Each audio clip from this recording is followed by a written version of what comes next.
Video చూపించి మరీ warning ఇచ్చిన నాగార్జున గారు. అసలేం జరిగింది? అసలేముంది ఆ వీడియోలో? ఇప్పుడు మనం ఈ వీడియోలో తెలుసుకుందాం.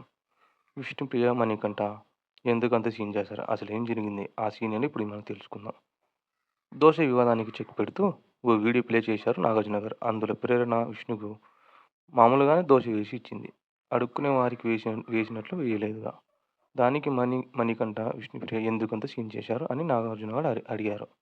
మధ్యలో నువ్వు ఉండటం వల్లే ఆ గొడవ పెద్దదయిందని, నీ గేమ్ నువ్వు ఆడు అని మణికి సలహా ఇచ్చారు నాగార్జున గారు. తర్వాత అతడిని కన్ఫెక్షన్ రూమ్‌లోకి పిలిచి తన హక్కుల వల్ల యష్మికి ఇబ్బంది పడుతున్న విషయాన్ని వీడియో ద్వారా చూపించారు. నీ వల్ల ఒక ఆడపిల్ల ఇబ్బంది పడితే బయటికి పంపించేస్తానని నాగార్జున గారు వార్నింగ్ ఇచ్చారు. నువ్వు ఈ షోకి ఎందుకొచ్చానని గుర్తుపెట్టుకో ఆడమని చెప్పారు.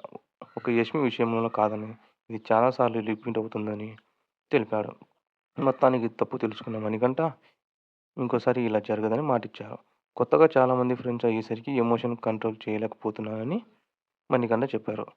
నెక్స్ట్ ఏం జరిగిందో నెక్స్ట్ వీడియోలో మనం తెలుసుకుందాం.